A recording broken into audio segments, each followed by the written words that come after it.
Hello! Alors, on se retrouve encore une fois aujourd'hui pour un preview pour la saison 2019-2020 et aujourd'hui, on va se parler des Hawks de Chicago. Alors, si jamais vous êtes un fan des Hawks de Chicago, honnêtement, ça n'a pas été une bonne année l'année passée, quoique moins pire que l'année d'avant, mais il reste que ça n'a pas été une très bonne année. Les Hawks ont encore une fois manqué pour la deuxième année d'affilée des séries éliminatoires avec 84 points pour le 10e rang dans la conférence de l'Ouest, un total de 20e dans la LNH.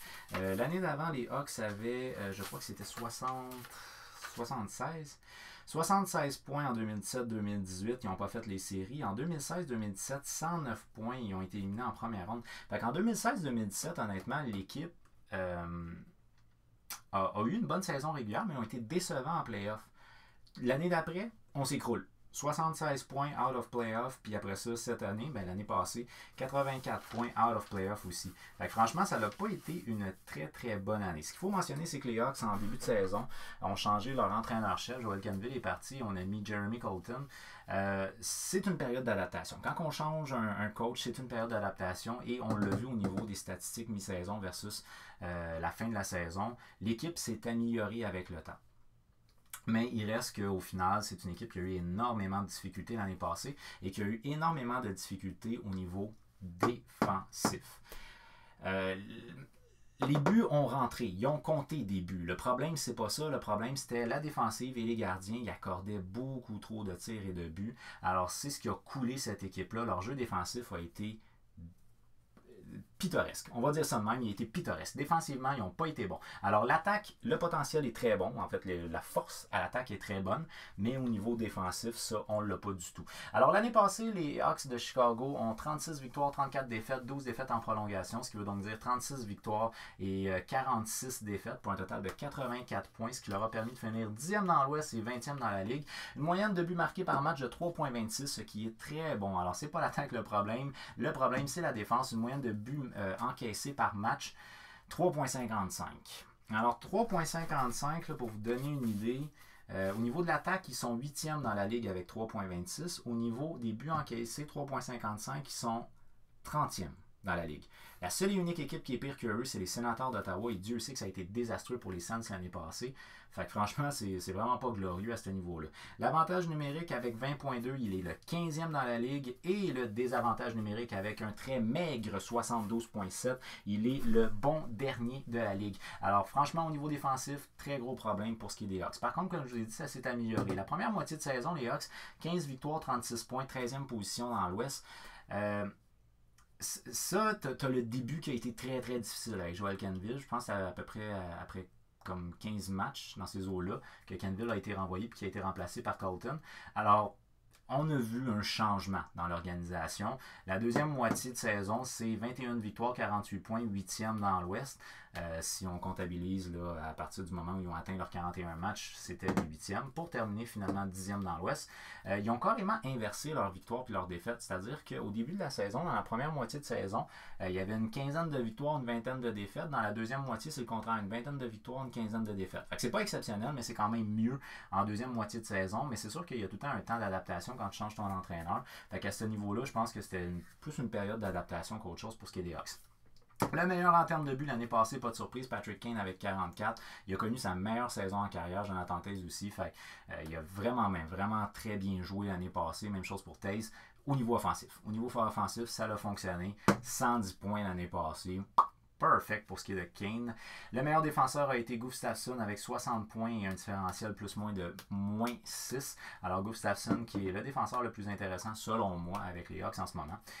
Au niveau des jeunes, écoutez, le message de Bowman a été vraiment très très clair pendant la saison morte. Lui a dit on a eu des problèmes défensivement, on a accordé trop de tirs, trop de buts. On a privilégié d'opter pour des gars qui sont déjà établis dans la LNH. Alors, c'est ce qui fait qu'il a fait de l'acquisition de défenseurs et de gardiens d'expérience plutôt que d'intégrer ces jeunes. Il prévaut d'être patient avec les jeunes plutôt que de les entrer d'une manière trop rapide dans la LNH. Alors, c'est ce qui fait qu'au niveau des jeunes, vous allez remarquer qu'il y en a un qui n'est pas tant jeune. Et à partir d'ici, c'est des jeunes qui ne joueront pas du tout dans la LNH. C'est possible qu'on voit, exemple, Adam Boquist jouer dans la LNH, mais je vous dirais qu'il y a très très peu de chances. Parce que les défenseurs, en fait, Bowman a été chercher 2 défenseurs d'expérience pendant la saison morte. Fait que les jeunes ne pourront probablement pas intégrer la LNH, à moins qu'il y ait des blessures ou des revirements, ou en tout cas peu importe. Mais je pense qu'il y a très peu de chance. Le défenseur, pas le défenseur, mais le jeune qui est peut-être le plus propice à rentrer dans l'alignement, ce serait d'après moi Dylan Sikura, 24 ans, choix de 6e ronde en 2014. Il y a des places où, sur des sites de projection de line-up où il mettait sur le premier trio, il y en a d'autres places où il mettait sur le deuxième, puis il y en a d'autres où il mettait sur Scratch. Fait que moi je l'ai mis 4e ici. Puis sinon Kubalik aussi, qui n'est pas tellement vieux, lui si je ne fais pas erreur, il est dans la mi-vingtaine par contre. Je pense qu'il est un petit peu plus vieux que Sikura. Qui pourrait aussi faire son entrée sur une base régulière dans la LNH l'année prochaine.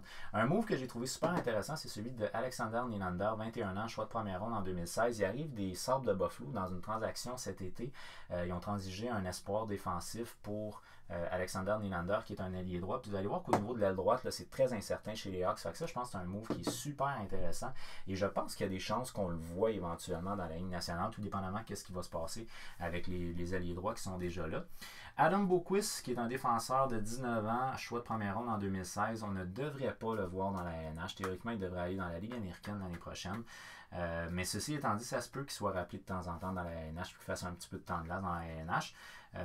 C'est un défenseur qui est promu à une belle carrière. Fait que, on va peut-être l'essayer, mais moi je mise sur la Ligue américaine. Kirby Dash, lui, 18 ans, choix de première ronde en 2019. Il ne jouera pas dans la LNH l'année prochaine, il devrait jouer junior. Et dans le cas de Nicolas Baudin, lui, 19 ans, choix de première ronde en 2017, il devrait théoriquement aller dans la Ligue américaine l'année prochaine et non dans la Ligue nationale. Mais c'est quand même, dans le cas de Baudin et Boqvist, c'est des gars intéressants au niveau défensif en termes de prospect pour les Hawks. Et puis, celui qui est clairement le plus intéressant, je trouve, là, au niveau offensif, c'est Alexander Nylander. Alexander Nylander est connu pour avoir des très bonnes mains, un bon sens de hockey, relativement rapide aussi. Très grosse lacune défensive, par contre. Bon, au niveau de la projection de l'alignement pour les Hawks l'année prochaine, je vous avouerais que, pour l'aile gauche et les centres, ça ressemble à peu près à des Leafs face-off. L'aile droite, là, je me suis amusé avec. Parce qu'honnêtement, selon les sites que j'ai consultés, l'aile droite change pratiquement tout le temps. Fait qu'à ce niveau-là, il n'y a absolument rien de certain. Et de sur quoi, il y a peut-être des scratchs qui vont rentrer dans l'alignement, puis des gars dans l'alignement qui vont sortir puis qui vont se ramasser scratch. C'est possible. Bon, au niveau de l'aile gauche, ça devrait théoriquement, parce que chez les Hawks, on privilégie toujours de répartir les forces de frappe offensives. Alors, c'est la raison pour laquelle, même si DeBrincat a eu plus de points l'année passée que Saad, je pense quand même que Saad devrait être sur le premier trio. Brandon Saad, l'année passée, c'est 47 points en 80 matchs. À la suite de ça, je mettrais sur le deuxième trio DeBrincat, 76 points en 82 matchs l'année passée. Ce qu'il faut mentionner, c'est que DeBrincat et Strong l'année passée, ils ont vraiment très bien été ensemble. C'est deux gars qui ont joué ensemble au niveau junior. Puis Strong, lui, est arrivé de l'Arizona. Et quand il est arrivé avec les Hawks, Strong a joué 58 matchs, 51 points.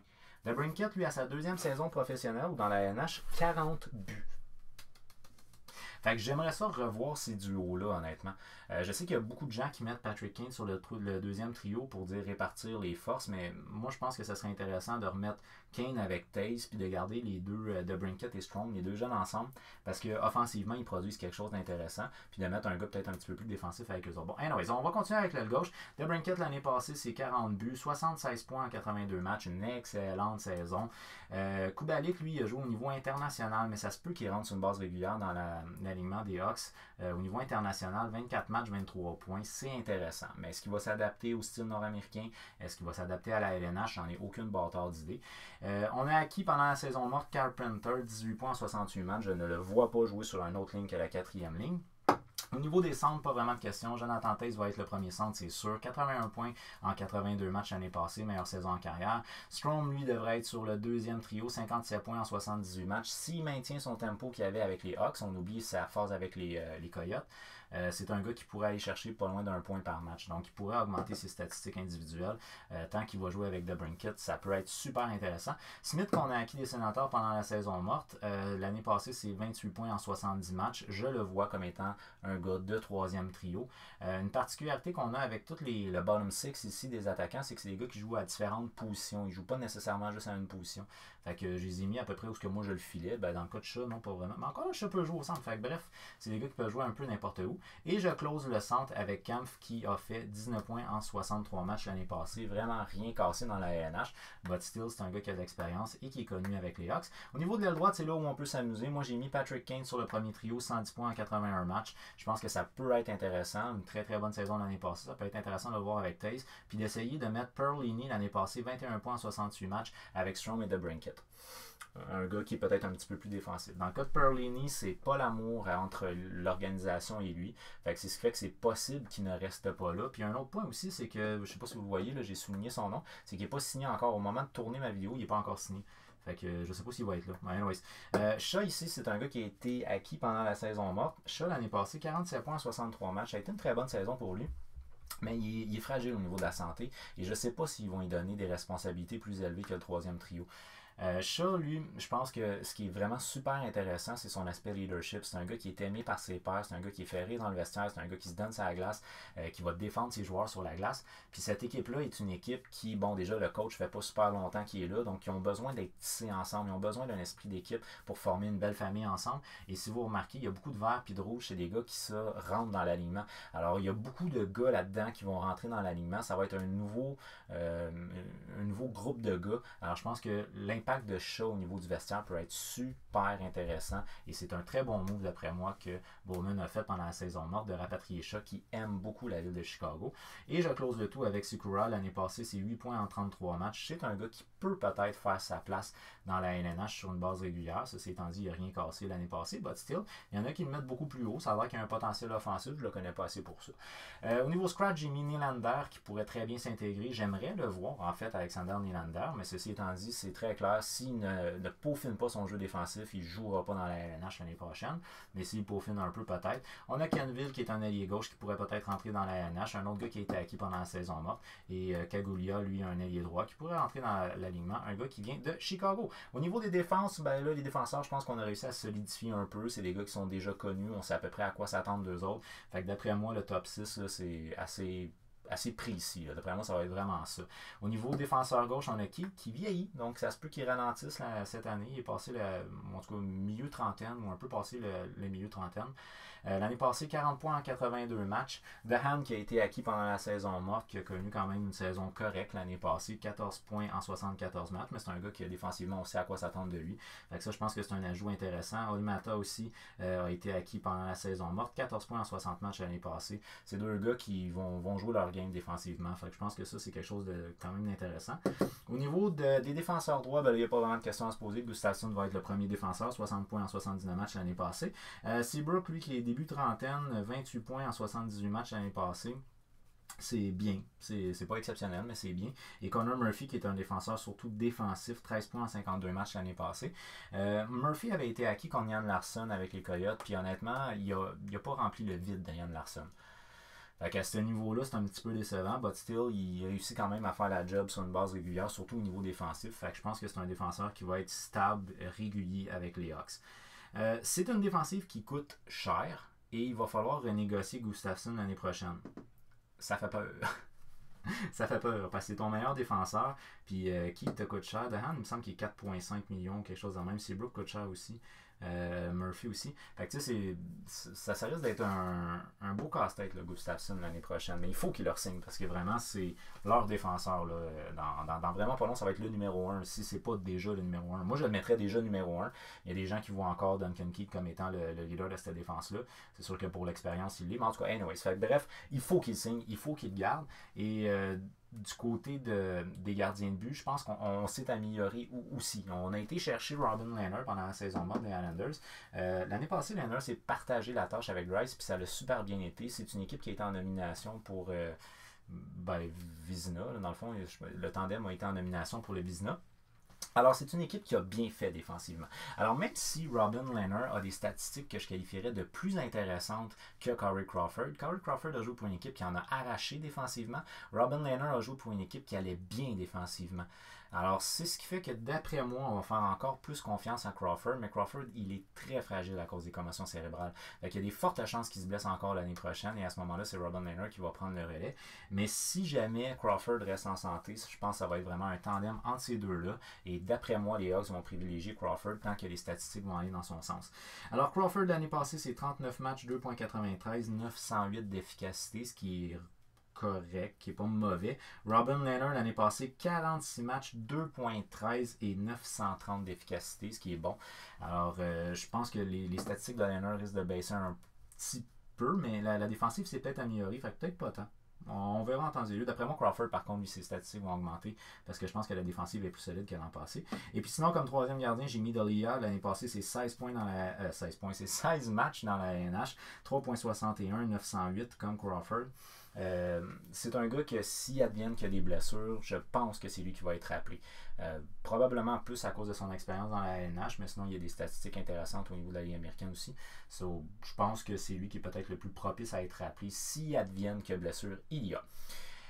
Alors, avec tout ce beau et grand portrait-là, sachant que les Hawks, c'est une équipe offensive qui est quand même bien établie, donc je ne m'inquiète pas trop à ce niveau-là. Je pense qu'ils ont amélioré leur défensive et ils ont clairement amélioré leur gardien parce que Cam Ward, ça n'a pas été la grosse affaire l'année passée. Fait que le Ward a été remplacé par Lehner. À ce niveau-là, je pense que c'est vraiment très, très rentable. On a perdu Anisimov, mais on a gagné Smith.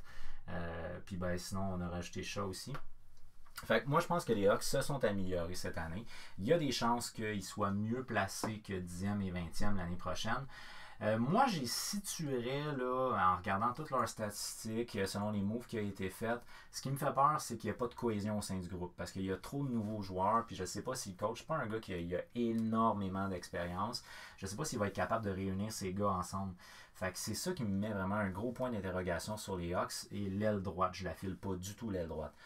Fait que moi, je dirais, là, si j'avais à dire à peu près où les Hawks finiraient, je m'inscrirais pour dire entre 5e et 9e dans l'Ouest. C'est le feeling que j'ai.